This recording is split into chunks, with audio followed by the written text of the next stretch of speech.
নমস্কার বন্ধুরা, তোমরা কেমন আছো? আশা করি সবাই ভালো আছো আর আমিও ভালো আছি। তো দেখতে পাচ্ছ এখানে মাছ আছে। তা তোমাদের আমি বলে দিই এটা কী মাছ। এটা হচ্ছে সিলিন্দা মাছ। কারণ এটা কাটা হয়ে গেছে, তোমরা বুঝতে পারবো না, তো তোমাদের আমি বলে দিলাম। তাই সিলিন্দা মাছটা না আমাদের এখানে পাওয়া যায় না, মাঝে মধ্যেই পাওয়া যায়, কিন্তু সব সময় পাওয়া যায় না। আর মাছটা কিন্তু খুবই ভালো খেতে। দেখো একটু কাটা নাই। তোমরা এই মাছ চেনো কিনা জানি না। তো এই মাছ কিন্তু খুবই ভালো খেতে হয়। তো দেখো আমি একটু সাতলিয়ে, মানে একটু সাতলাইছি আর কি, কড়াইতে দিয়ে, মানে জিরা ফোড়ন দিয়ে, তারপরে তেজপাতা দিয়ে, এইসব কিছু দিয়ে একটু হালকা আমি দেখো সাতলে নিছি। ঠিক আছে, তো এবারে রান্নাটা করব। এই যে এই মাছের ভাপা টাইপের করব। ঠিক আছে, এটা কিন্তু রসা করলে ভালো লাগে না, তো এটা ভাজা করলে খুবই খেতে ভালো লাগে। তা দেখা যাক, তোমরা দেখো যে আমি কেমন করে করি। তা তোমরা সাথে থাকো। আর এই যে দেখো কড়াইতে আমি তেল বসিয়ে দিয়েছি। ওই মাছটা সাতলাই উঠায় রেখে তারপরে কিন্তু আমি সেই কড়াইতে আর অল্প একটু তেল দিয়েছি। এতে কিন্তু আর আমি জিরা বা তেজপাতা কোনোটাই ফোড়ন দিই নাই, কেননা আমি আগে মাছে দিয়ে নিয়েছিলাম। আর এই মাছটা কিন্তু ঠিক এরকমভাবে রানলে কিন্তু খুবই খেতে ভালো হয়। এবার আমি দুটো মাঝারি সাইজের আলু কেটে রেখেছি, আলু দিয়ে দেবো। আর দিয়ে দেবো বড়ো সাইজের একটা টমেটো কাটা হয়েছিল সেটা। এবার আমি কিছুক্ষণ নেড়ে করে একটু হালকা ভেজে নেব। 1 মিনিটের মতো আমি একটু ভেজে নিয়েছি। এবার দিয়ে দেবো পরিমাণ মতো লবণ, দিয়ে দেবো লঙ্কার গুঁড়ি, দিয়ে দেবো হলুদ গুঁড়ি, আবার একটু ভেজে নেব।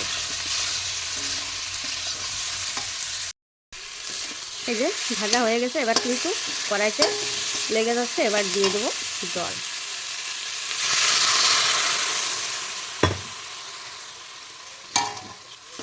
একটু মিশিয়ে নেব। জল বেশি দেবো না, যেহেতু এটা ভাপার মতো করব। জল কিন্তু অল্প একটু দেবো, আর একটু লাগবে, কেননা আলুটা সিদ্ধ হওয়া লাগবে তো। এই দেখো এইটুকু জল আমি দিয়ে দিয়েছি। এবার কিছুক্ষণ ছেড়ে দেবো এই ঝোলটা ফুটে ওঠার জন্য। এই যে ঝোলটা কিন্তু সুন্দরভাবে ফুটে উঠেছে। এবার দিয়ে দেবো শেষ মাছ। এই যে দেখো, এই মাছগুলি আমি এইভাবে ঢেলে দেবো, আমি খুন্তি দিয়ে দেবো না, কেননা এই মাছটা কিন্তু খুবই নরম থাকে। তো এইভাবে হালকাভাবে কিন্তু কড়াইতে আমি ঢেলে দিলাম। এবার একটু নেড়ে চেড়ে মিশিয়ে নেব।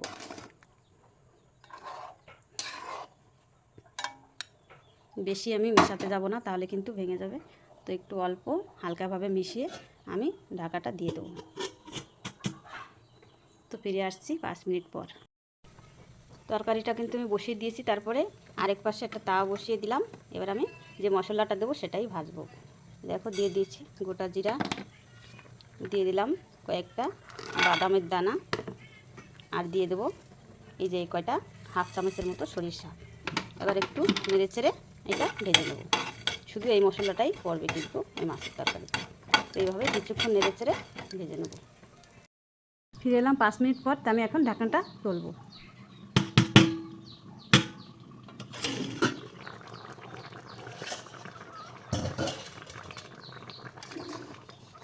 এই যে দেখো বন্ধুরা, কত সুন্দর হয়েছে মাছের তরকারিটা।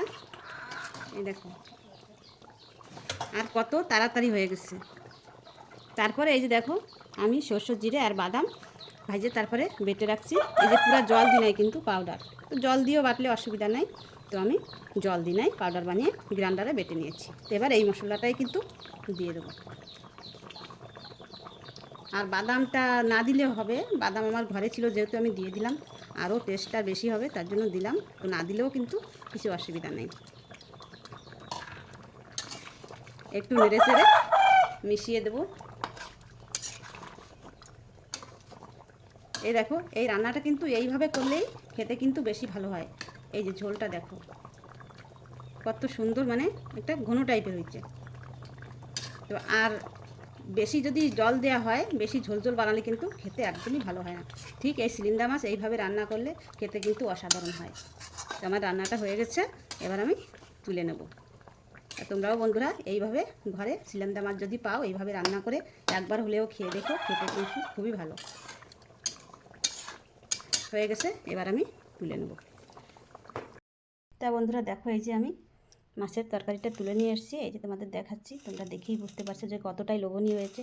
আর এটা দেখতে যেমন, খেতে কিন্তু আরও ভালো হয়। ঠিক আছে, আর বিশেষ করে এইভাবে রান্না করলে কিন্তু অসাধারণ হয়।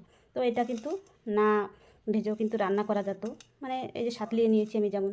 তো আমি সাতলানোর কারণ হচ্ছে এটা যেহেতু সমুদ্রের মাছ, তা এটা কোনো পুকুরের মাছ না, একটু সমুদ্র থেকেই আসে।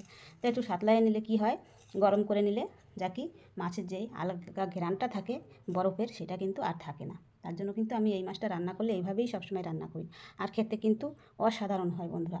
তা তোমরাও কিন্তু এইভাবে ঘরে রান্না করে খেয়ে দেখো। আর আমার রান্নাটা আজকের কেমন হয়েছে তোমরা কিন্তু আমাকে অবশ্যই জানাবে, ঠিক আছে? তো আজকের আর ভিডিওটা আমি এখানেই কিন্তু রাখলাম। দেখা হচ্ছে আবার পরবর্তী রেসিপি নিয়ে। তা তোমরা ভালো থাকো, সুস্থ থাকো।